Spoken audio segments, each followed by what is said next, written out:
Today on Locked On Phoenix Suns, the game's not even over yet. That's how you know that it was an ugly loss in Denver for the Suns. If this isn't rock bottom for the Suns, I kind of don't want to know what rock bottom is. We'll break down the game and what it means. Probably a lot more of that next.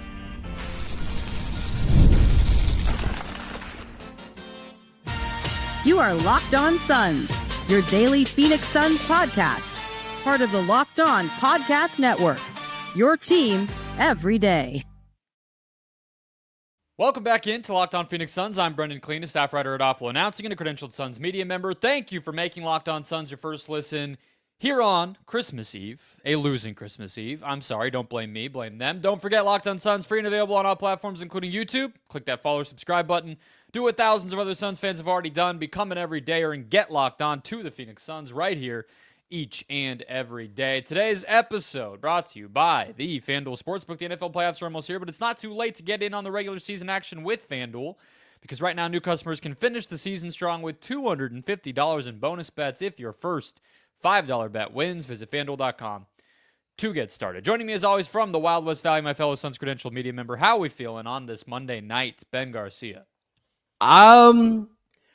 I'm okay. Listen, this is how I think our fan base, our listeners and fans of the Suns can easily know, because I'm newer to the show, clearly. That should know that I am a lifelong all Arizona sports fan, because the Suns lost tonight and was horribly, and it looks bad, and I'm just kind of laughing because I've just been through this so many times before. I'm just like, what else is new? And this is, by the way, the game just went final 117-90. The Nuggets beat the Suns. But I think this is where I would want to go, because you and I were texting, and you are like a really bland texter. Like, I'm just like, sometimes I'll try to like poke fun or say something, and you want nothing of it, which I think is great. Sometimes I just think we're oil and water when it comes to those kind of personalities. But the first time you ever had a real emotion in a text message when you texted me, I'm so sick of it, man. 3 years of this, I'm exhausted.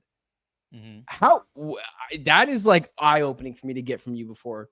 Brendon, where are you at, like, with this Suns team? I understand mentally you're exhausted, you're sick of it. I mean, where are you at mentally? What is there anything that can buy you back? Are you selling stock? Are you make a trade now? Like, where are you at? I am sometimes the really just loud and outspoken one about nonsense. Where are you at right now? In a head, like, are you just like over it? Well, or look, that message was me, right? Like, yeah. That was me, and I mean, look, like, we're all tired of it, and I'm not trying to put myself as like the victim, but really what I was telling you is I'm tired of talking about this damn team. I'm tired of trying to make sense of something that doesn't make sense, right? Like, that's what we do here. We log on after games like this, and we're supposed to say, here's what happened, here's why it happened, here's what I think about it, and make it more fun to be a fan, or at least, more digestible. I don't have anything. It's been this every year for 3 years. There's no more coach to be the stalking horse. There's no more roster moves to be made. Not no roster moves, but very few big ones. And this season has played out the exact same way as the past two. And I know people want to say it's the same as last year. It's the same as the year before also. Injuries, malaise, pointing fingers, and no one wants to turn on the freaking TV and watch them by Christmas. It's the same exact thing that happened the year before that. It was just, no Kevin Durant yet, no Bradley Beal yet, and Monty Williams is still the coach, but it's 3 seasons. So, I mean, I'm like everybody else. I'm not going to fully close the book on the season until we see this group healthy and really see what they are. But we don't know if that's going to happen. And even if it does, a game like this tells you the issue is bigger than getting number 1 back. Mm-hmm.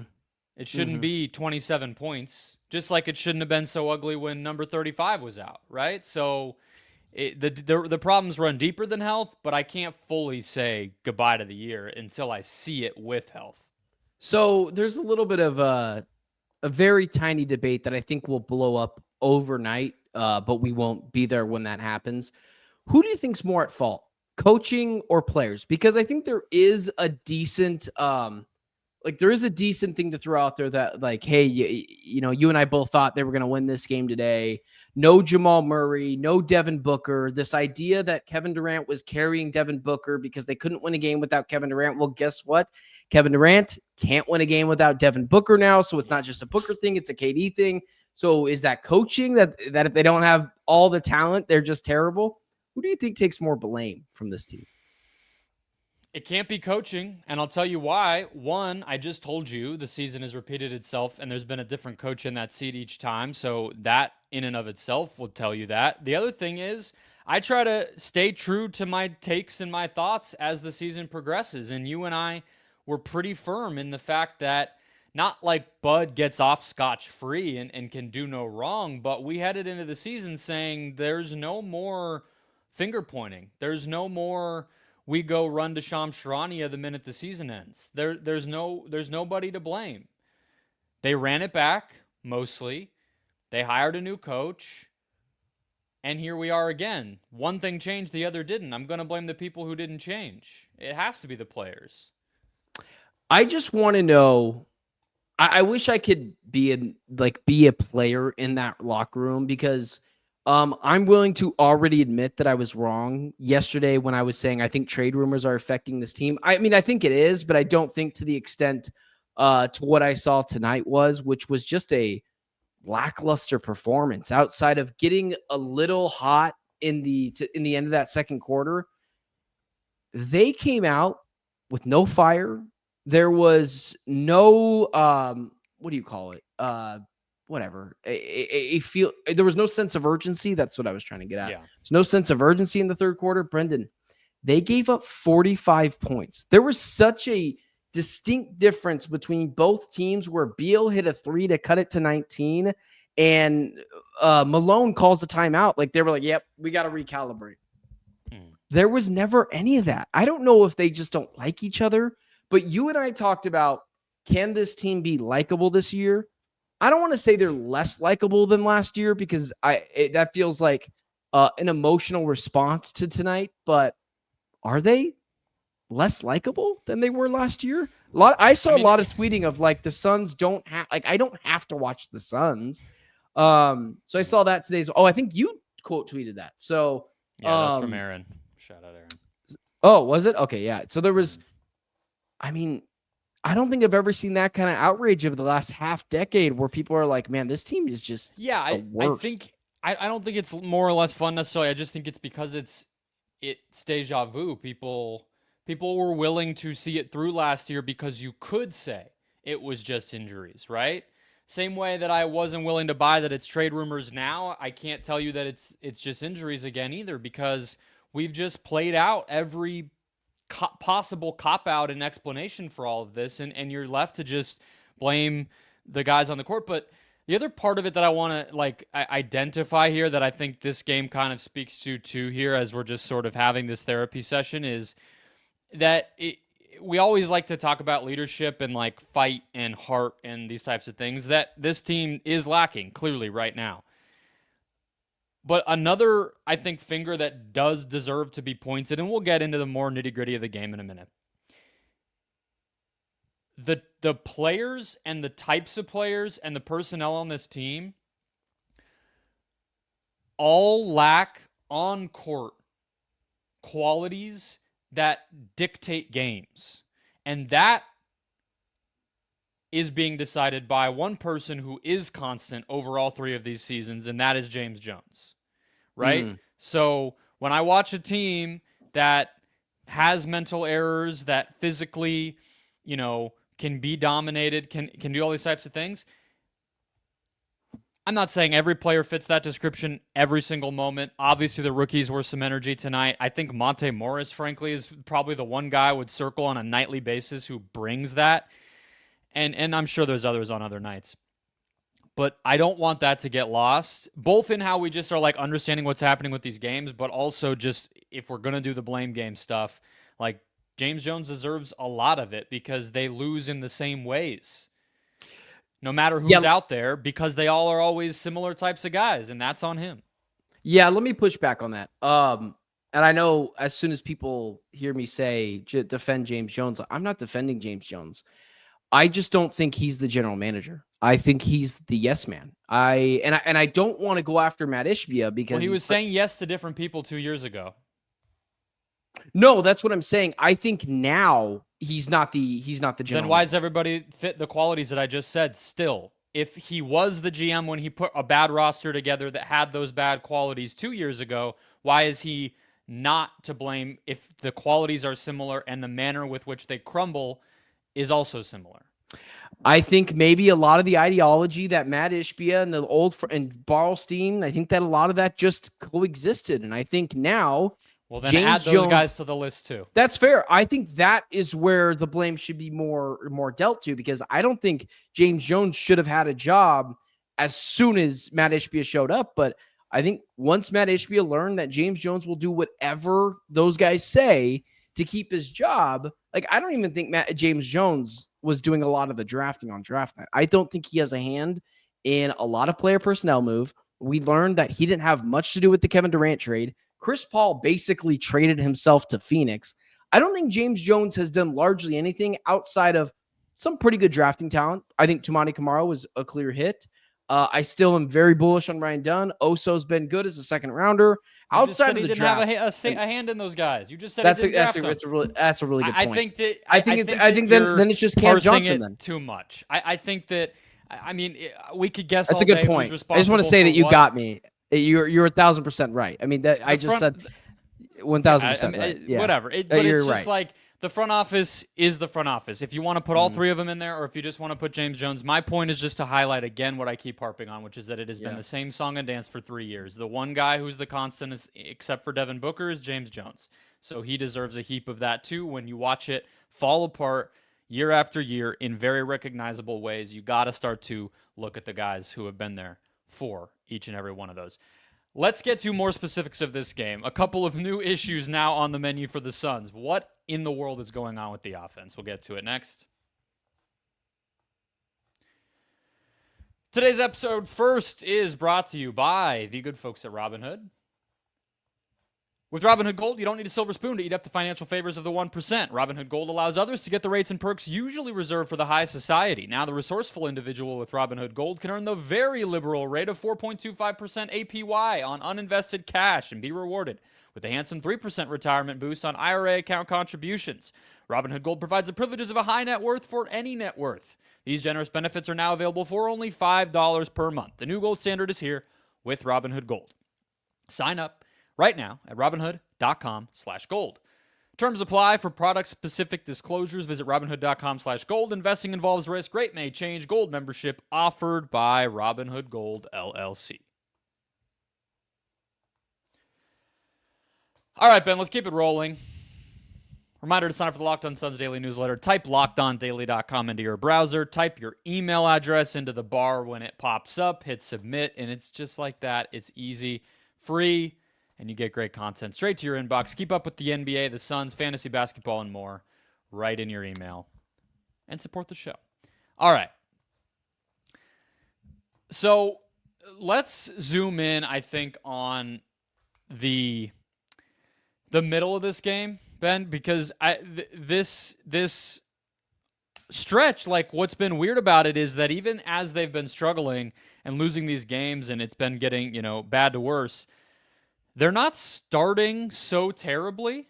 I mean, I know in the first quarter against Detroit, they gave up a bunch of points, but like they were in the game and they were scoring too. This one, it's a 1-point game. Second quarter, they only lose it by 3, but they lose the minutes where Nikola Jokic is on the bench, which is, we've watched Denver enough to know that's when you have to pounce. They don't even have Jamal Murray in this game, and they're not even putting Aaron Gordon in as their backup center, which is what they do in really big games. So those minutes are even more winnable, and they lost them by 4. And then in that whole quarter, Bradley Beal only took 2 shots. So he starts the game well and then disappears for the whole second quarter. Then you go to the third quarter, and that's been definitely a pattern. They're just getting the doors blown off in each of these third quarters. They allow 45 to the Nuggets. Michael Porter Jr. comes back alive after a big first. Nikola Jokic makes every shot in sight. Some of the role players get in on the fun with some threes, and KD just starts, the last little bit of something the Suns had going, which was Durant. That falls away, and the game just gets out of hand. They only scored 11 in the fourth quarter while we were kind of getting ready to talk. So I could even go further, but it was mostly bench players. They were trying to dribble that ball out, it felt like, in the fourth quarter. I texted you. I was like, let it in. You were trying to tell me that was Kevin Durant's regular rest minutes. I'm like, I understand, but it is 100-79. They're not coming back in this game. Let's just jump right into it. And, I'm assuming the question is, it's up there. What the bleep is wrong with the offense? I'm going to be very candid with you. I feel like I've had some ideas earlier in the season, even last year. I don't know what happened. So this idea that Bradley Beal is just awful, I don't know what it is. He was just getting locked up at times in this game. He was not blowing by anyone. He was settling for jumpers late in the shot clock. We saw last year's version of the Suns, and it was actually kind of funny because everyone just scrolling through Twitter kind of felt the same way. This looked like last year's offense where the ball stuck in Bradley Beal or Kevin Durant's hands. It was last year's offense. It was just the entire time. Those two guys had the ball in their hands. There was no movement. For some reason, Tyus Jones isn't touching the basketball, bringing the ball up court. Nurkic isn't even inbounding it at times. It was such a YMC level of, we're just going to play hero ball. And it was, Kevin Durant was not efficient. Bradley Beal, for the first time in his tenure. The box score is going to lie, right? Like they both shot better than 50% and scored 20 plus, but he's 8 for 15. We watched. That's not really, what happened. Well, for me, this was the first night, and I don't think that this is the case because I refuse to jump on this train. This was the first night where I thought Bradley Beal looked old. He couldn't get by guys. He was getting locked up by dudes who I didn't think were superb defenders. Kevin Durant sometimes has a little bit of a tough time against Aaron Gordon or just those guys that were built in the lab to guard him, but it was stagnant, man. That's the only answer I have for you is the ball stuck. It didn't look like there was anything really drawn up. Tyus Jones was just a spectator, sometimes getting jump shots. I mean, if you asked me, he might have been the best player in this game, and he wasn't even very good. He was 4 for 8 in this game. No one was good. So I don't know. I don't know. Their Suns are 500 now, and the offense looks exactly the same as last year as of right now. So I don't know what the bad habits are, but I'd be curious to see what you think. Yeah, Beal was 3 of 7 in the paint, I believe, if I'm kind of looking at the dots correctly. He missed a bunch of wide open layups. I just think that this team needs to decide how it wants to play on offense. And, I'm obviously, we all want to see, again, we want to see it healthy. The offense in particular, even not just good versus bad, but how they play is just going to be dramatically different. Who's taking shots, all that sort of stuff when the big three is all out there. But, as much as I'm not in like blow it up mode, like I think Suns fans are starting to get to, I am in like, even if it's just the rotation or the starting lineup, decide what you are and be that. Because I mentioned it when we were talking about fit yesterday. But, there's no good reason in a game where Devin Booker is not in why you should have 3. I guess Monte piled up some assists while we were getting ready. They had 3 between Tyus and Monte in the competitive part of this game. 3 total assists.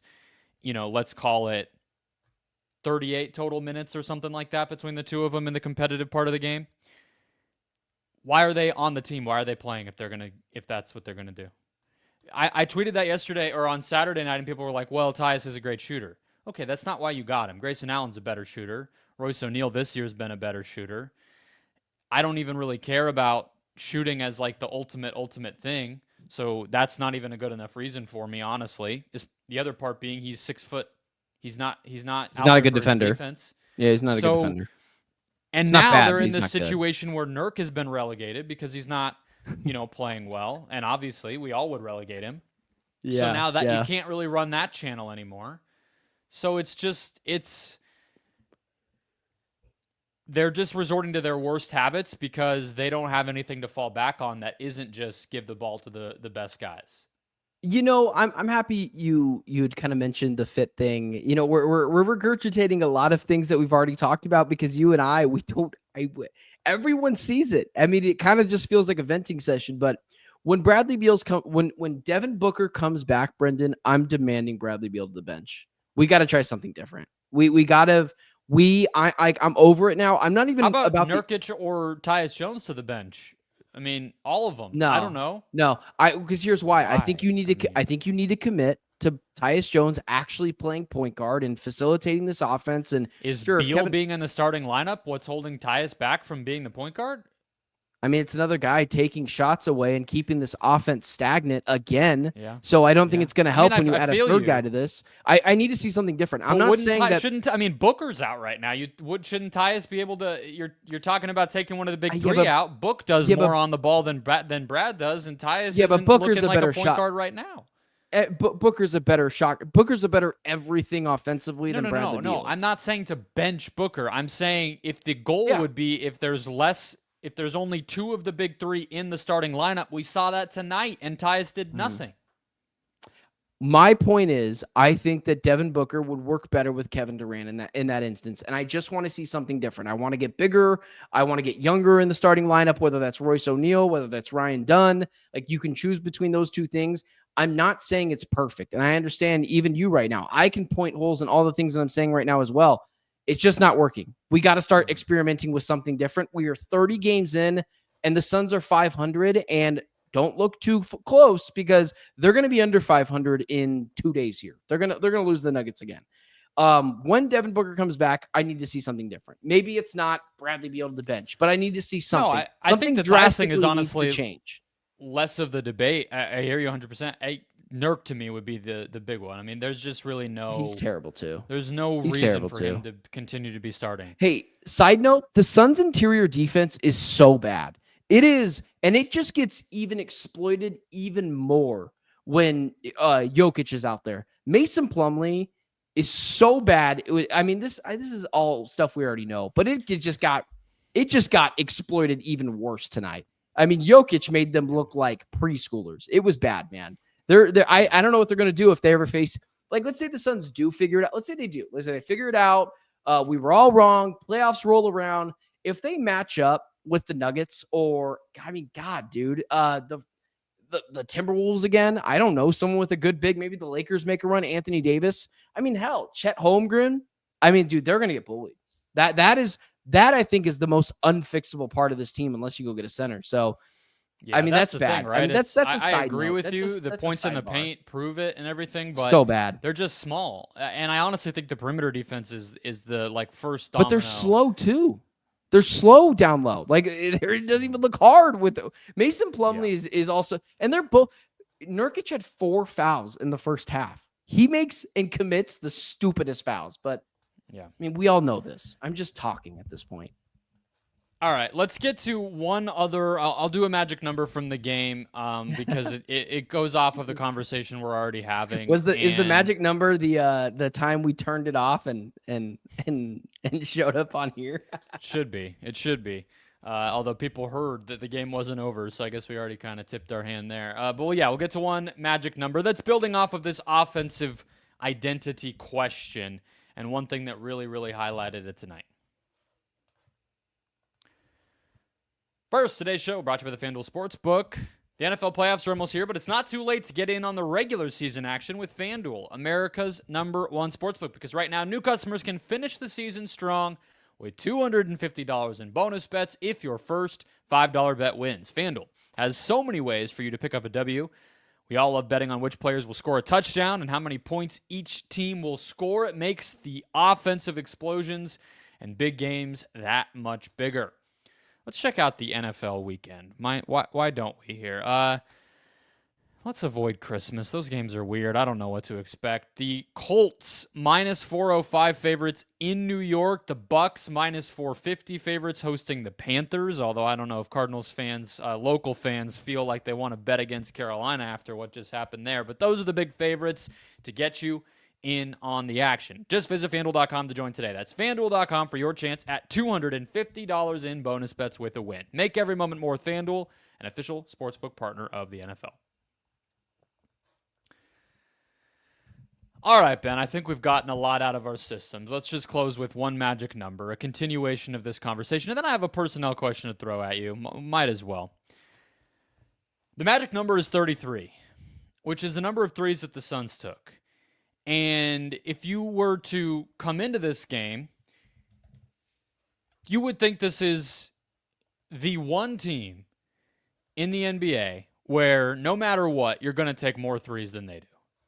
Because the Nuggets do not take three-point shots. They gave away their only good three-point shooter, besides Michael Porter Jr., which is Kentavious Caldwell-Pope as far as their role players go. He's gone.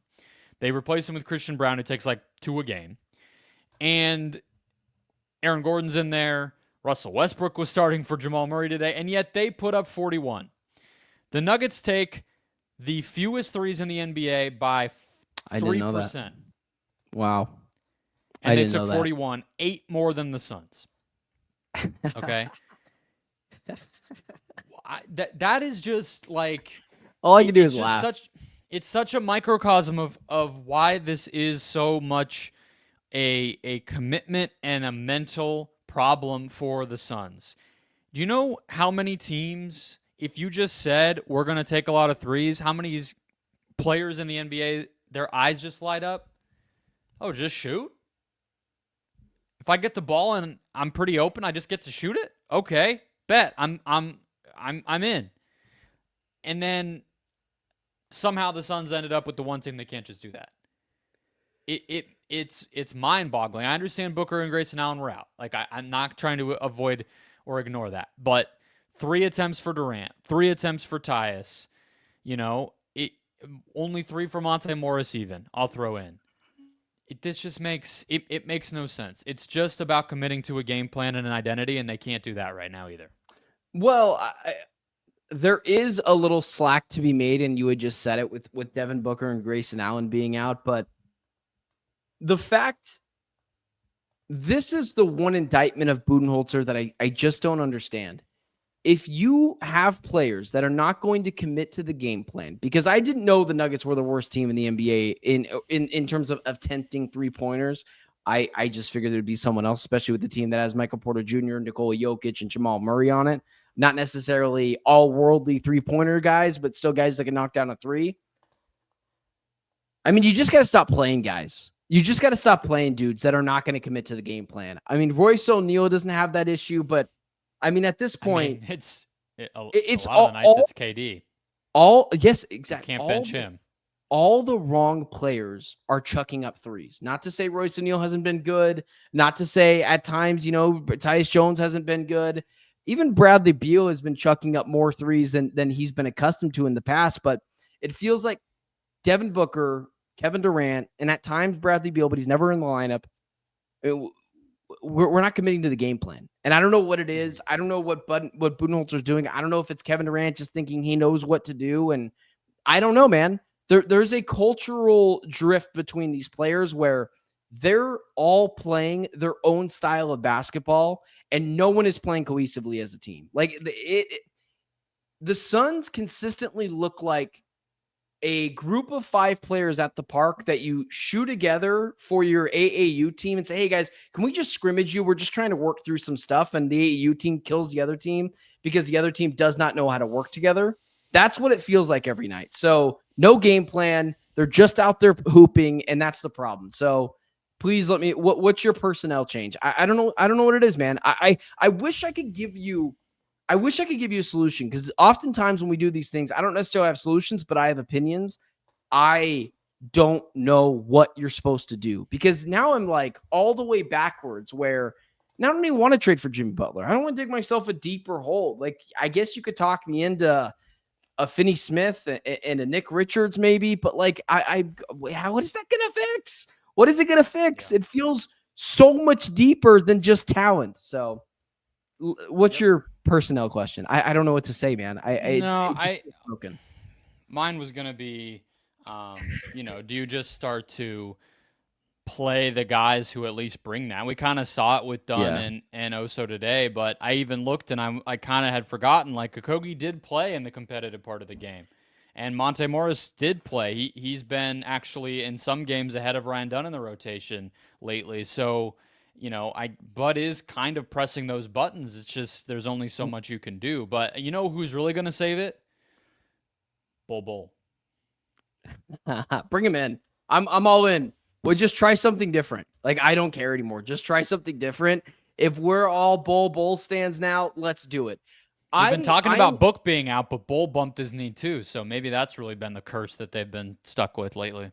Here's the other thing I was going to say. If we're just offering solutions, the Suns, the best version of the Suns that we've seen this year is small ball. Maybe you just go full Miami Heat, man. You just start a team without a true center. Like, just start Kevin Durant at the 5. Yeah, it's funny when you say that. Bam Adebayo is a center. He's a better center than anybody that the Suns have. Yeah, but well, okay, come on, center. Brendon. He guarded Nikola Jokic in the finals. Brendon, 30 different teams or 29 different teams have a better center than the Phoenix Suns. But Bam Adebayo is not a big guy, though.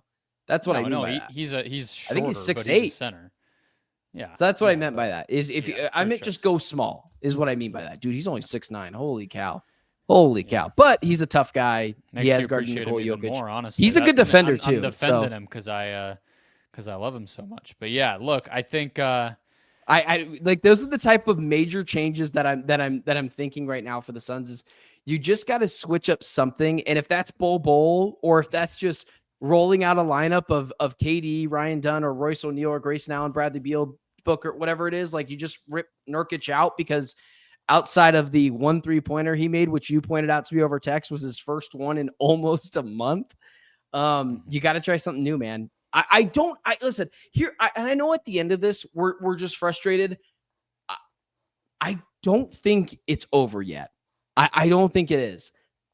I think if you make a trade, you adjust things majorly. I still believe in Budenholzer. I still believe in Booker. I still believe in KD. You can still make a deep run. I truly do think that. Yeah, I'm losing hope on that. I mean, last year, I don't think there's any chance though that right now there's no chance this team is a finals team. I think at this point you're just hoping for a deep run. But last year, I basically, going to the playoffs, I did pick them against Minnesota just because that matchup felt like such a good one. Yeah, it did. They smoked them in every game too. I said at the time, I cannot in good conscience predict that this team has any hope of winning a championship this year based on what we've seen. And if it's happening again, and in some ways at an even worse level, I can't sit here and say that they're capable of even getting close to that. But, things do change. I reserve the right to change if they are ever able to get healthy. But obviously, again, the problem is I'm sorry, deeper Brendon. than the injury report right now. I'm sorry. I know you're exhausted. I know you're frustrated. So am I. But I don't know. Maybe I just deal with things a little bit more differently than other people, and I just let things roll off. But I mean, I'm here. I'm just so used to it. I'm just so used to it. Me too. It's so frustrating, but I still believe this team can turn it around. But right now, I have no belief they're a finals team, but I do think they can salvage the season to where they get to the second round, they get to the third round. I don't know, but and all hope is not lost. It's just a bad day. It's not a bad life.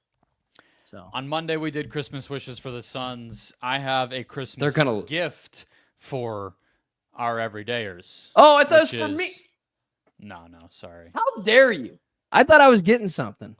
My gift to our everydayers is they can not listen to this podcast on Wednesday and not think about the Suns until 8:30 at night. So no episode tomorrow, everybody. Enjoy your Christmas Eve. Enjoy your Christmas if you celebrate the holiday. And we will. Are they going to win? Next time. Are they going to win? No, God. Merry Christmas. We'll see you Christmas. next time. Merry Christmas.